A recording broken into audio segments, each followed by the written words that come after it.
All right, and joining me today is Micah Haas, who fights Erik Calvert at LFA 195. That fight this Friday, October 25th. So, Micah, I want to start here. Obviously, the fight's interesting. I got all kinds of other questions I want to ask you, but I want to start here because you had a long AMI record, and it maybe wasn't the prettiest thing to start. You had a couple of bangs up, you got caught in a couple of submissions. Did you feel like there was a big change when you turned pro? Did you feel like there was a big thing that sort of turned your career around to get you where you are today? Yes and no. I would say one, like I find it interesting how people will look at an amateur career and use that as like litmus tests for their pro career. As an amateur, I purposely chased the hardest fights I could possibly fight. I fought two of the top 10 ranked guys in the nation in my third fight and in my fifth fight. I went up weight classes three or four times. The three times I went up in weight classes, the guys missed weight.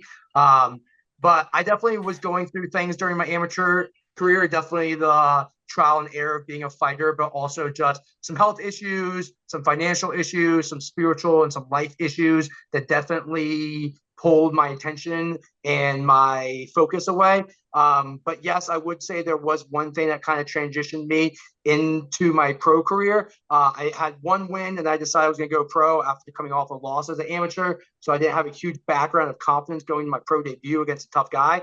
But really what it was one, my age. It's like I don't have all the time in the world to just be wasting my time as an amateur. But it was just more of just internal wake up call, just deciding that, hey, I am who I am. I'm as good as I know I am. And it's time just to put that on. I love that. I love that. Now, so obviously, those trials and tribulations have sort of brought you where you are today. Do you feel like kind of, hitting those road bumps early have helped you avoid the road bumps now? Oh man, absolutely. My two losses or I have three, but two of my losses as an amateur were by finish and by submission.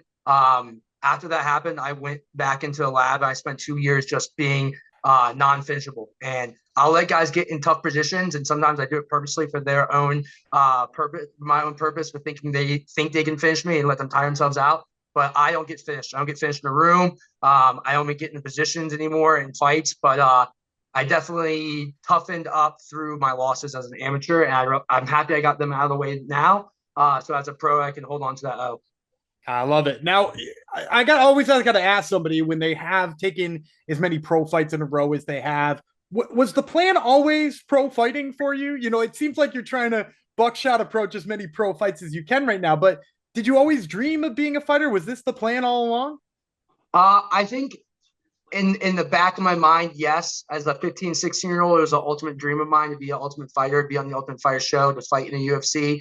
Um, life pulls you in so many directions where you try to satisfy the demands of what life is, being financially stable and, finding a place in this world. And I've never, ever felt comfortable. I never felt like I belong, even when being successful in other fields outside fighting. So I say this now and I'll say this again, regardless of my success, regardless if I lose my next fights, I'm going to chase this till I can't chase it anymore.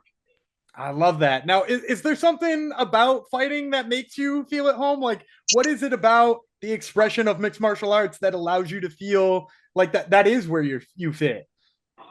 For me, it 100% kind of remnants with my past and with my upbringing and with the life I've went through. A lot of people say, fighting or wrestling is the toughest thing you'll ever do. If you can get through that, you can get through anything. For me, training and fighting is the easiest part of my life. I went through a very, very traumatic childhood. I've lost a lot of my brothers. I have a very small family now and a very small circle now. A lot of it not to do to the effects of myself, but just in the surroundings I am. Fighting lets my brain shut off. I'm constantly mentally fighting demons and mentally thinking about things that I can't control. And when I'm getting my ass beat or when I'm beating somebody's ass, none of that is in my mind. And it's the best place and the best feeling I can have. Well, it's great to hear that it works that way for you. And now, obviously, you said, the financial piece of it all is part of what, maybe pulls people away from the sport. Obviously, getting a chance to fight for LFA is usually that next step. It's both a next step in terms of getting paid a little bit more reasonably, which isn't always that easy on the regional scene. And also, it's the logical next step to the UFC, to Bellator, to ONE FC, to some of those bigger organizations.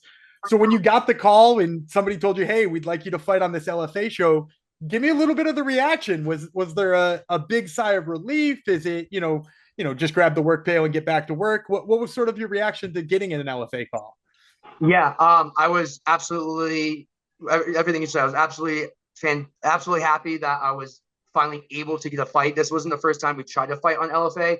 I have a great manager with Art Track and Nightmare Management who has sprinkled me around every promotion. I've gotten to fight for every major promotion except LFA. There were two separate times where we looked to sign with them, and we just couldn't find appeasing fights on both parties.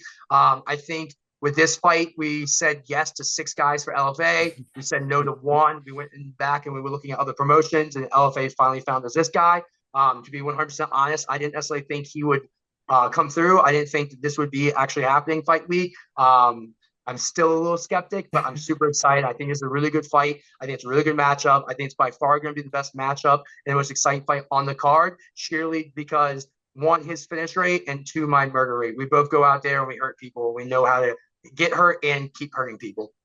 I love that. Now, I'm going to talk to you about the style of that fight. But before I do, I'm a guy who always gets the story on a fight nickname. And, you look at Tapology, there's a lot of hitmen, there's a lot of bulldogs, there's a lot of this, there's a lot of that. There's exactly one Super Jew. I've looked it up. There is only one, the Super Jew. So I got to know, how did it become the nickname? Where did you get the moniker? So I think it's a combination of a couple things. It's one, a combination of my strong love of my bloodline and my Jewish heritage and my faith, which circles around. I'm not Judaic in faith, but I base my religion through Judaic language and things like that. So one, just appreciation of where I'm from and my bloodline. A respect and appreciation to my mother and father who created me and gave me this opportunity in life. And then also the love of everything comic book, anime, and everything cringe. I think so many fighters nowadays, especially, have such egos and are so can't get out of their own way, and are so obsessed with like the idea of being a badass and not just being themselves. And like, I can't not be myself. I'm a goofy, I'm a shit talking, I am a antagonistic goofball. I love comic books. I loved Superman growing up. So it kind of just all came together. I remember as I moved here and I was about a year into training, about a year away from taking my first amateur fight in a long time. There was one day where I was just like, oh man, like I'm not Superman. People call me Clark Kent a lot, but like I'm a Jew, so Super Jew. All right, that's it, done, running. So now in today's world, right? We live in a really weird world right now, and like the plight of the world and what's going on, especially like in the Middle East, everything like that. It even gets me more attention in a lot of negative ways and as positive ways. I constantly getting messages from people of Jewish and non-Jewish culture saying, hey man, we love that you're repping your culture and your bloodline and things like this. And then I have probably 10 a day of free Palestine and FU this and that. And I grew up with both sides of it, and I accept both sides of it. And love me or hate me, that's what I want. I love it. I love it. Bringing the attention. So let's talk about the attention on this fight then, because as we were talking even before we started recording, this is a wild style matchup, both because, like you said, his finish rate on the ground, I think you just called it a murder rate, which I appreciate as well. Your murder rate on the feet. So tell me a little bit, when you first got your eyes on him, you first got your ability to see him fight. What were your first thoughts about how his style matchup worked with yours? So I typically don't watch my opponents prior to signing a contract. I usually wait like a month into my camp because I want my camp to be more me focused than them focused. Then about a month out, I transition into watching tape and really create a game plan for them. Because this was like the 6th, 7th option, I did look at a little tape prior to it and things like that. And then I think I saw one of his fights, maybe an amateur or a pro debut, and I saw his age and I said, let's run it. No one his age is going to beat me, first and foremost. I don't care how long he's been training at his age or how long or intense he's training in his days. He doesn't have the amount of miles that I do. He's not going to be able to put in the amount of work that I have and the lifespan that I have comparative to him. But yeah, so I watched about, I think, one fight, which most of his fights don't last more than 2 minutes. He never made out of the first round. He's never made it 5 minutes into a fight. I watched it. I said, this kid is super unique, super flexible, super dynamic, and super, super green and super, super rusty, and has a lot of holes. And when I first watched him, I was like, man, this kid's impressive. And as I watched more of his fights, I'm like, there's nothing to see here that's unique.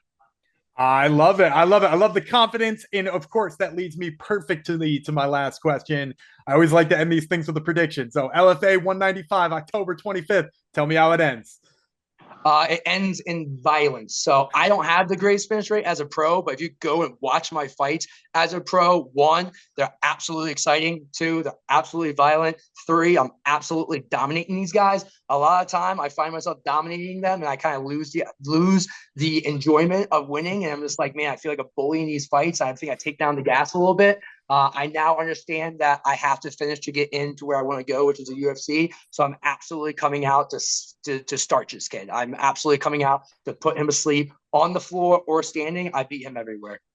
All right. Well, you heard it here first, folks. This has been Micah Haas, who fights Erik Calvert, LFA 195. And once again, that fight, October 25th. Micah, thank you so much for the time, man. I really appreciate it. Thank you so much. It means so much for having you on your platform and giving me the opportunity to talk about myself in a greater light. So I appreciate it greatly, sir.